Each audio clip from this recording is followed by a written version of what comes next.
Okay, so we are now recording.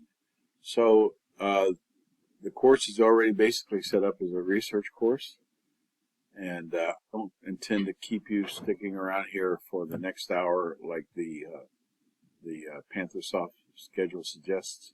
That's for Florida purposes. I tend to be here to the extent you need me to be. If you have questions, we can talk about your research. We don't need to stick around if you guys are good.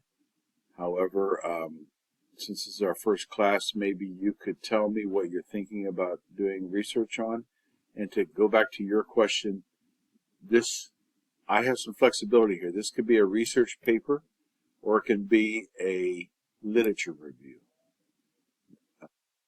You've taken Survey of the Caribbean with me, Michelle, haven't you?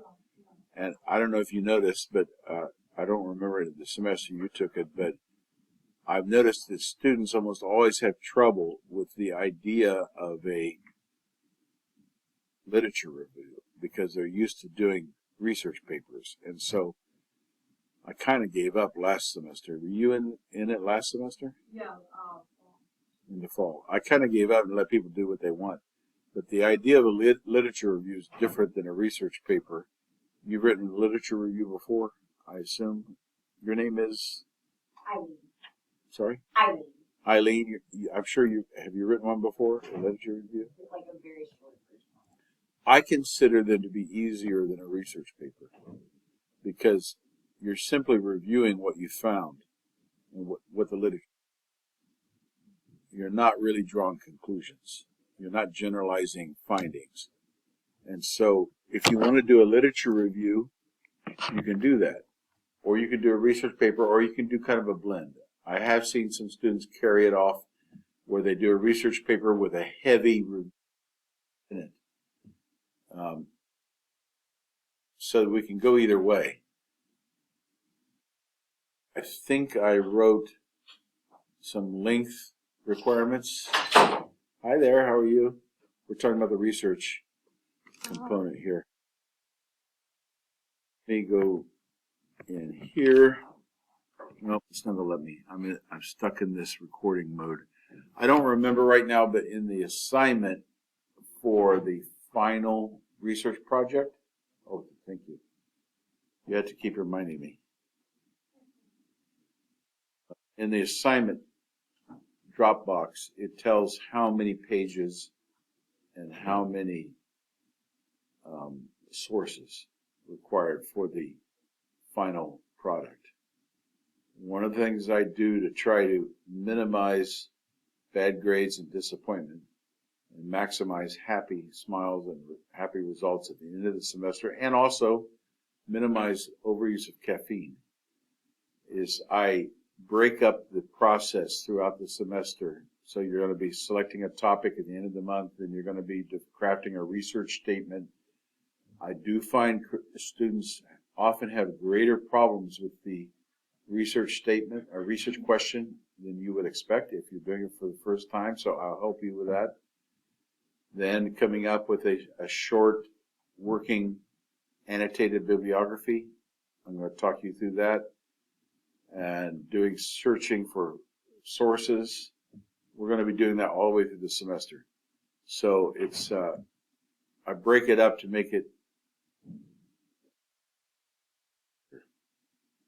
and more likely that you'll come out with a good grade and not having to burn yourself out at the end of the semester. And then about 3 weeks before the end of the semester, I give you the option of turning in a first draft and of the research project, and then a final draft. And what I do is I put them in together in an assignment folder for like 20% of the final grade, but the highest grade counts for the final grade. So obviously, if you turn in a first draft, and I go through and make lots of suggestions and corrections, and you go through and read my suggestions and corrections. I'm trying not to get cynical now. In the years I've been teaching, I almost said, if you actually read, that's that cynicism. Forgive me for that. That comes from other introductory level classes where they don't actually read it. Anyway, I try to give you a lot of feedback so that you can make changes. And oftentimes they're just grammar or structural, or maybe there's some ideas involved. I'll suggest a different approach. You make all those changes, you add a few more pages, a couple more sources, you've got almost a guaranteed A.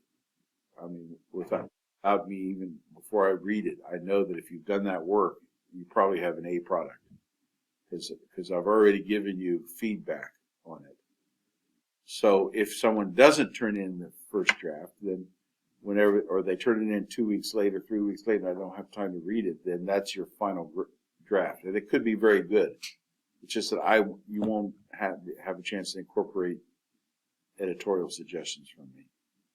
That's more work for me, but it's rewarding for me to be able to help you improve your writing and help you with your research. And I assume in some cases what you're doing may be part of an ongoing larger project. So I want to help you with that. Any questions about that? So just in general then, for this semester, you have the discussion copies and then the posts online and this research paper. Yes. And I'm pretty flexible about everything. So if you can't make it to a class, but you watch the YouTube video,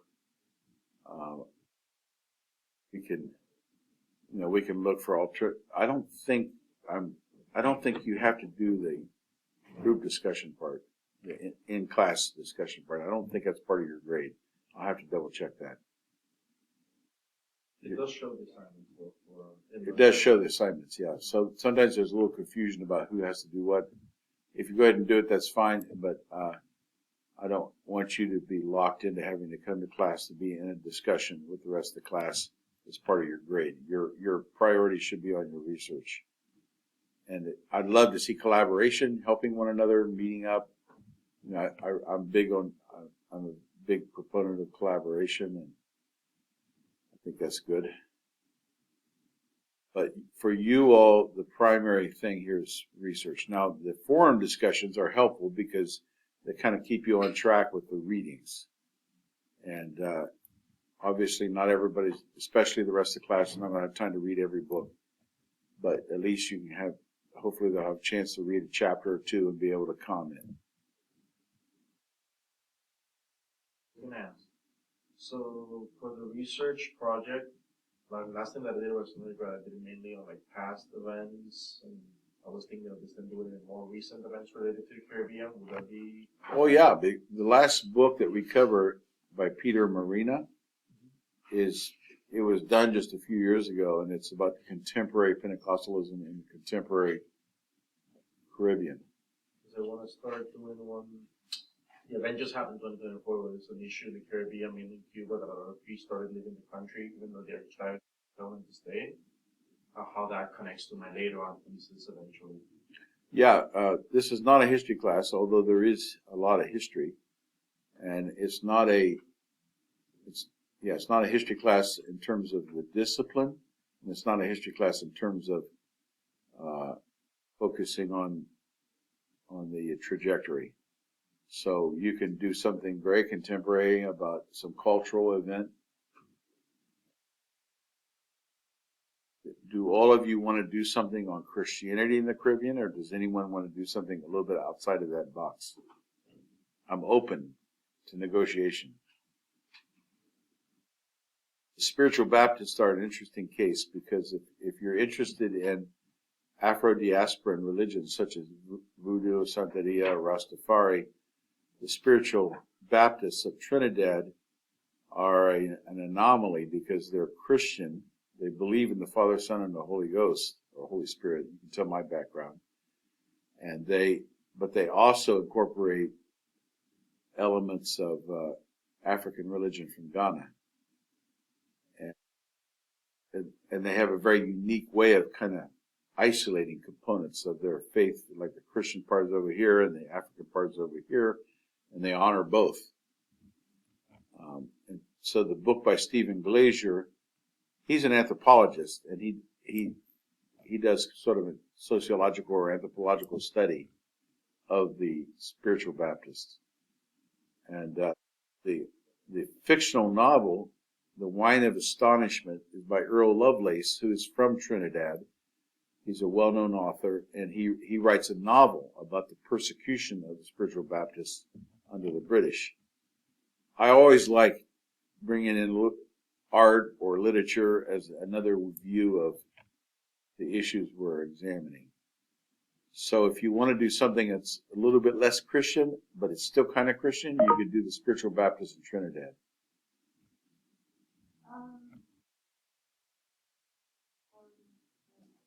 Oh, you know what? I bet hold on. I bet this girl's in there, patiently waiting in the waiting room. Remember the waiting room thing? Zoom meetings. Join a meeting. Sign in. Doggone it. I hate Zoom. Leave meeting. Zoom. Because I don't know how to use it. Zoom meetings. Okay, we're in here. Where would she be?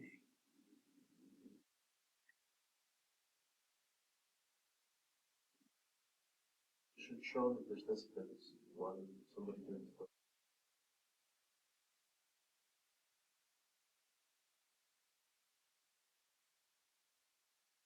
Right. Okay, I'm recording it at least. I'll send her the recording. What was your question? I'm sorry. Is it possible to do two focus like Christianity and Is that two focus? What do you mean two focus? for the research project? You can do Christianity in the Dominican Republic, but that's too broad. I mean, you could write 5 volumes on that. So my question then would be, when?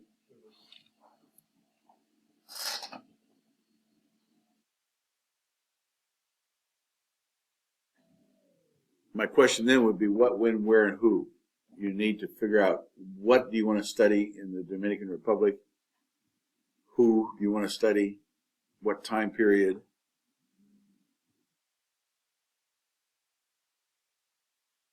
She's got everything off. Ask unmute. Hello, Katie. Hi, how are you? Good. How are you? Excellent. I'm sorry. I was afraid I'd have problems with this.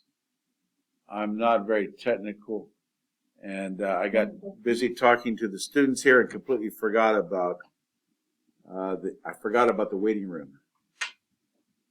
So We're good. We're all good. yeah, and I am recording.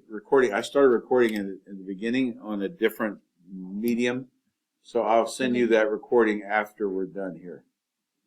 Thank you. Katie, this is the rest of your class. I don't know if you probably can't see them. You can only see me. So there's, I think you must have something covering the yeah, this is too complex for me. So right now it's recording me. So Michelle is here, Eileen is here, Leonie is here, Abel is here, and your name I forgot? Maricela? What's the first letter? P. Princella is here. And they're all graduate students. Eileen is from University of Miami. She's taking a class here. So you know, if you communicate with them, you can do that through Canvas or something. So I will send you the recording, so you will not miss anything.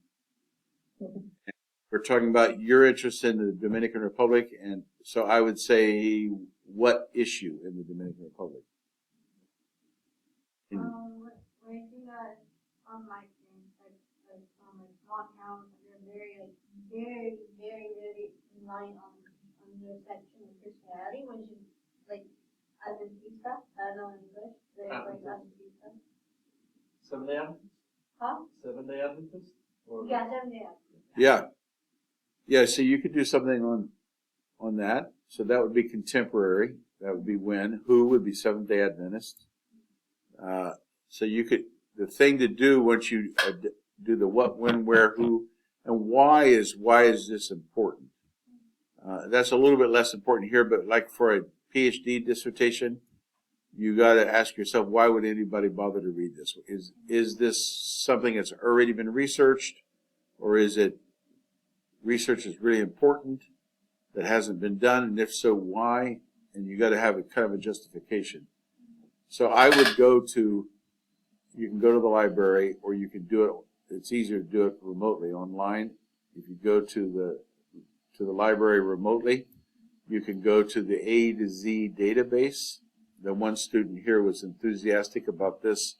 You can look for JSTOR, G-S-T-O-R, and you can do an advanced search, and you can put in Dominican Republic, Seventh-day Adventists. You can put in a time period, and it may come up 5,000 articles. It may come up 10 articles.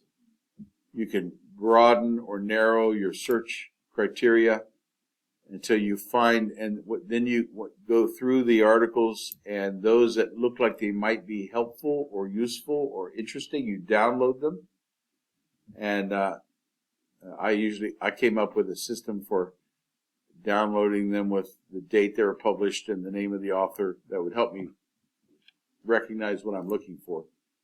You download them, and then you go back through and read them as part of your search for literature. And if you go there and you find nothing about Seventh-day Adventists in the Dominican Republic, nothing, nada, no matter how broadly you make the search criteria, you'll probably have to find a different topic, because you won't be able to write anything. There's nothing there unless you go do primary research. So that's what I would say. But I think the Dominican Republic is really interesting, especially in evangelical and Pentecostalism. Puerto Rico and the Dominican Republic especially have exchanged a lot, and so I'll keep my eyes open if I can find information that might be helpful to you. I know that part of the Dominican Republic is like that. He's Dominican and he was raised more in that area of evangelical and his dad's family. So I'm kind of like somewhat a different experience, so I would like to dive in more. Okay. So Leonie is thinking about doing her research on Seventh-day Adventism in the Dominican Republic, which would be contemporary. So I'm asking people I'm directing this to you, Katie, but what their area of possible research might be. We're just brainstorming here right now, because this course is mostly a research course. And in about 4 weeks, everyone will need to post what their tentative topic is. And that doesn't mean you can't change it. You might get into it. You might post something on Seventh-day Adventism and then realize there's nothing out there and have to change your topic. But at least in 4 weeks, you need to have a tentative topic. Main interest is Mesoamerican religion, and hopefully I finish this MA degree, then I can work on a doctoral dissertation on Mesoamerican religion. So anything that can interact with that would be something I'd be interested in. And so, since we're talking about Christianity in the Caribbean, we're certainly dealing with Mesoamerican religions present before colonialism. So I don't know. I'd have to explore a little bit, but I think there is some avenues for intersection. Yes, and do you prefer? Are you more interested in Mayan or Central Mexico, like Nahua? Well, yeah, Nahua mostly. Yeah. I mean, I'm open to the expanse of anything that's Mesoamerican, but of course you have to narrow things down. So probably for a very short paper for this course, probably Nahua.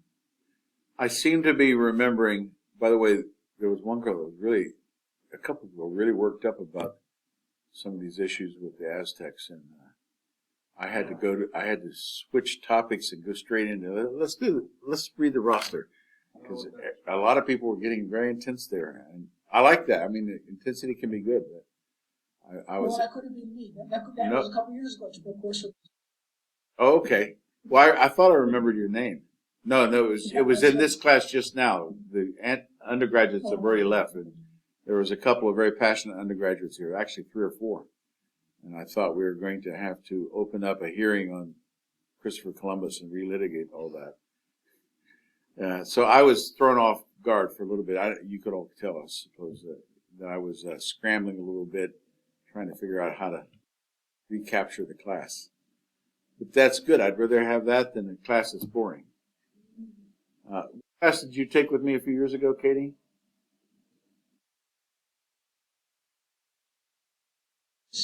Certainly on Christianity, I forget the exact title, but I think it was like in the Americas, so more broad. Religion in Latin America, I think. Religion, That's I teach that in the fall. That's right. Yeah, that was the first one I did for religious studies. Okay, great. Thanks for the reminder. By the way, I'm calling you Katie. I hope that's okay. I'll call you by your first names. Please call me Joe. You don't need to call me Dr. Holbrook or Mr. Holbrook or any of those things, or old man, but that's fine. But Joe is fine with me, okay? So, unless anybody has a preference for a more formal title, I would assuming you'll let me know. First name's good. Michelle, what is your research interest? Just very broad, but if I would focus on the country, I think I would want. Cuba. Yeah. That's what I did my PhD dissertation on. I did the Catholic Church and the Cuban Revolution. Yeah. Or Jamaica too, I think that also. Jamaica's cool. Well, let's do a little brainstorming over the next few weeks about those things. Jamaica. That's interesting. I read the story of, I'm at an age where you blank out on things. I know this guy's name. Who wrote I Shot the Sheriff? Buffalo Soldiers? Reggae? Nobody knows? Pardon? Bob Marley. Thank you. I know his name. I just blanked out. I read his life story, and because he was Rastafarian, but at the end of his life, he was dying of cancer. He was baptized as Ethiopian Orthodox, which is not even Orthodox. It's a third different branch of Christianity that split away from the Orthodox back in the 351 AD over the Chalcedonian Creed. Anyway, that's an interesting thing. I thought it was interesting. The Book of Enoch, right?